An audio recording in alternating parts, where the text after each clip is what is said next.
Assinale a alternativa correta em relação aos cuidados com o alvéolo pós-exodontia. O alvéolo deverá ser curetado mesmo não havendo presença de lesão periapical ou debris.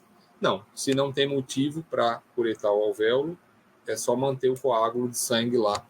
Não é obrigatório curetar se não tem lesão periapical ou nada para ser removido de dentro do alvéolo. B. Resíduos como cálculo dental ou amálgama podem ser deixados no alvéolo, pois serão eliminados espontaneamente. Não, aí sim cabe a curetagem, tá? Não dá para deixar resíduo como cálculo ou amálgama no interior do alvéolo. C. As corticais ósseas vestibular e linguais expandidas devem ser comprimidas de volta à configuração original. Sim, resposta correta da questão. Letra C. Através da manobra de Chompré, a gente devolve as corticais expandidas de volta à configuração original. D.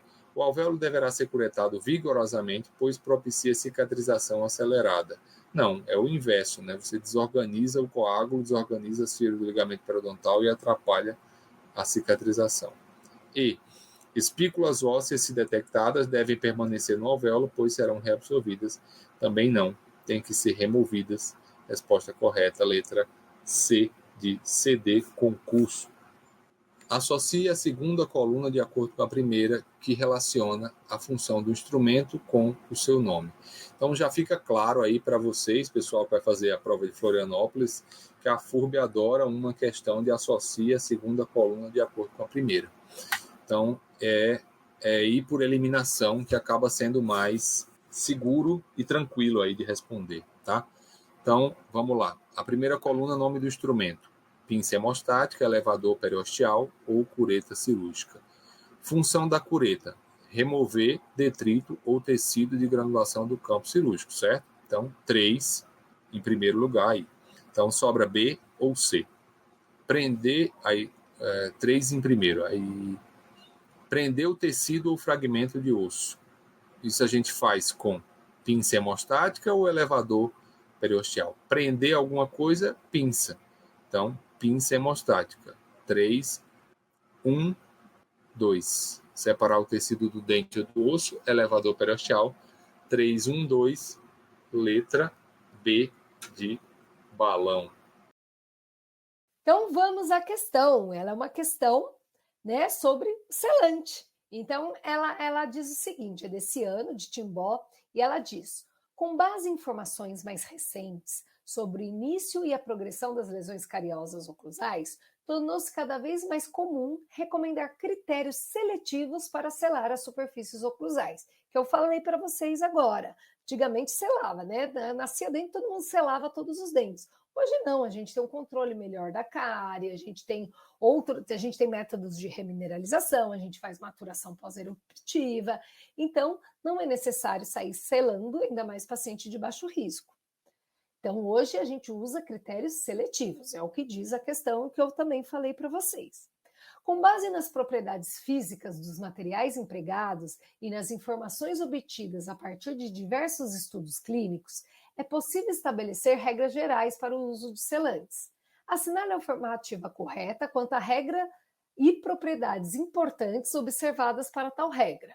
Então, ele quer saber o que é correto afirmar, que é o clássico das pessoas. Vocês vão ver que durante a aula, a maioria das questões são desse tipo, né? Tem assertivas para dizer qual que é falsa e verdadeira. São questões mais longas, tá? Então, na hora de responder a prova, vocês têm que ter bastante paciência. Então, vamos lá. 1. Tipo de dente. Os primeiros e segundos molares permanentes, assim como os segundos molares descidos, são candidatos mais importantes, ao passo que os pré-molares e primeiros molares descidos raramente se beneficiam com a aplicação de selantes. Esse critério está diretamente relacionado à macromorfologia oclusal. Certíssimo, né? Primeiro e segundo molar permanente, quando irrompe, né? Naquela época de troca dentária, a criança ainda não tem coordenação motora suficiente, são dentes novos, nova aquisição microbiana, novas áreas para retenção, né? Dentes maiores, eles são bastante indicados. Quando você irrompe os pré-molares, eles são dentes menores, né? O molar, ele rompe por volta dos 6 anos, lá no fundo. O pré-molar já é no final da troca dentária, tá mais para frente, é mais fácil de higienização, são dentes menores. Então, geralmente, primeiros e segundos molares permanentes e os segundos molares descidos. Por que os primeiros molares descidos não? Porque os primeiros molares descidos, ele irrompe nos bebês pequenos ainda, antes dos caninos, então é mais fácil higienizar. Aí nasce o primeiro molar, depois vem o canino, para depois nascer aquele segundo molar. Então a gente usa mais nesses dentes mesmo. Então a 1 está correta, tá? Certinho. 2, estágio de erupção. A menor suscetibilidade à cárie da superfície oclusal ocorre no período entre o início da erupção do dente e a oclusão funcional. Não, essa é a maior suscetibilidade, é justamente a indicação do selante. A gente indica selante para dente que não entrou em contato com o antagonista. Quando entra em contato com o antagonista, a gente, queira ou não, tem o quê? Uma autolimpeza, um dente esfrega no outro. Nessa fase que ele está irrompendo, ele não tem contato com nada. Então, tudo que o paciente comer que for adesivo vai ficar grudado ali. Então, é uma área de maior suscetibilidade, sim. Mesmo porque o dente não está na linha oclusal quando ele faz a escovação. Então, às vezes está mais abaixo, né? Mais acima da linha oclusal. Então, é uma área de maior suscetibilidade. Então, a 2 está errada. Aí a gente já tira aqui, né? Já tira aqui. A 1 está correta, né? 3 a gente já sabe que não é porque a 1 está correta, aqui, ó, só vai depender da 3. E a 3 diz: risco de cárie. Os selantes são indicados em pacientes com experiência anterior de cáries, de lesões oclusais, ou ainda cuja atividade de cárie é favorável ao desenvolvimento das lesões nessas superfícies. Perfeito, né? Então, 1 e 3 estão corretas. Então, foi o que eu falei para vocês.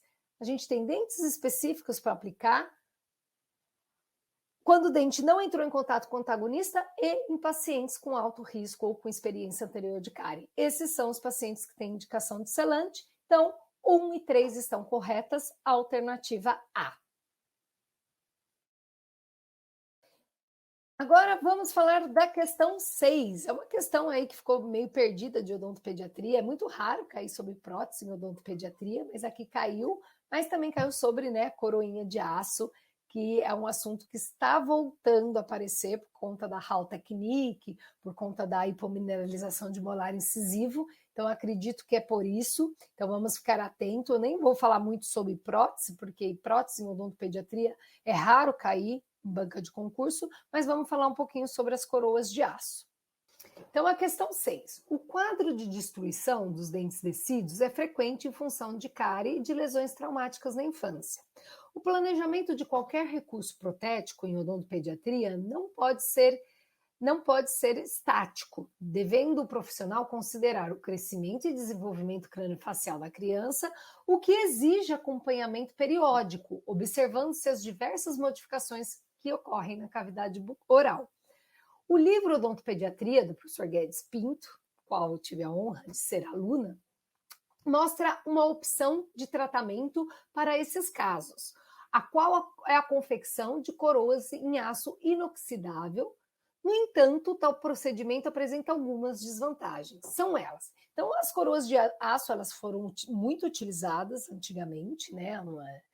Quando eu me formei já não usava mais coroa de aço e agora está voltando com tudo por conta dos defeitos de esmalte da HMI e por ser um material que, apesar de não ser estético, de não ser nada estético, é uma coroa pré-fabricada de aço, é um material que ele tem bons resultados, tá?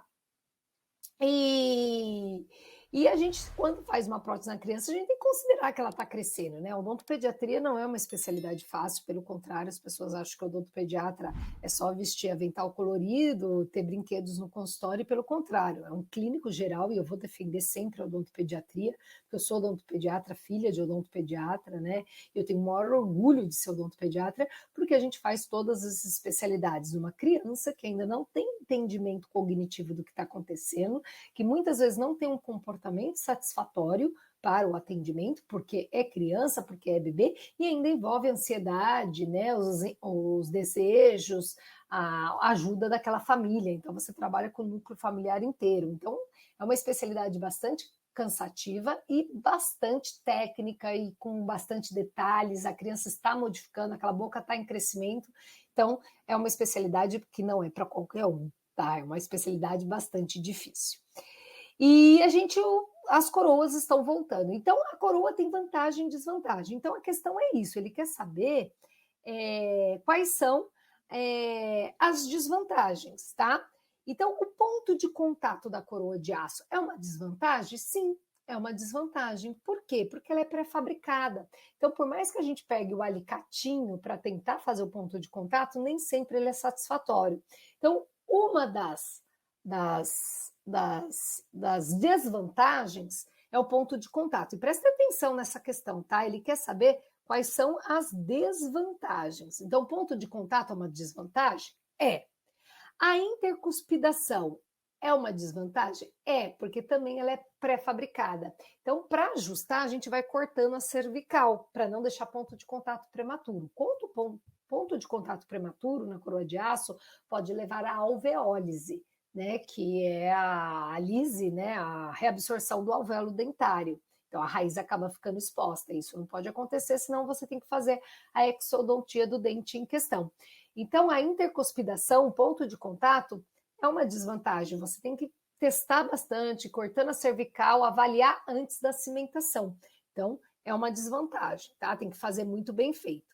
A adaptação cervical é uma desvantagem? É também, porque você tem que adaptar certinho. Se você coloca e fica isquemiando, você tem que alisar para não cortar, para não ficar isquemiando em excesso, para você não ter um dano ali àquela gengiva. Então, a adaptação cervical também é uma desvantagem. A manutenção do espaço. A manutenção do espaço não é uma desvantagem, é uma vantagem, né? Então, a manutenção de espaço, ela é uma vantagem, ela não é uma desvantagem, porque você vai deixar aquela manutenção de espaço que vai ser favorável à erupção dos dentes permanentes. Então, você restabelecer um dente e manter aquele espaço é uma vantagem. Então, ele quer saber o quê? Ele quer saber a desvantagem. Deteriorização da coroa. Ele colocou aqui como uma desvantagem, mas eu achei que está mal escrito. É uma deterioração da coroa de aço ou é uma deteriorização da coroa que está ali abaixo daquele dente? Porque a coroa de aço ela mantém, ela não deteriora, né? Ela seria uma vantagem. E aqui ele colocou como uma desvantagem, tá? Então, aqui ficou uma questão que eu não concordei muito, tá? E ductibilidade, tenacidade e durabilidade do material. Sim, é um material que tem bastante durabilidade, uma boa ductibilidade, tenacidade. Ele tem uma boa durabilidade, ele tem uma boa tenacidade, tá certo. Então, aqui, na verdade, ele seria uma vantagem, não desvantagem.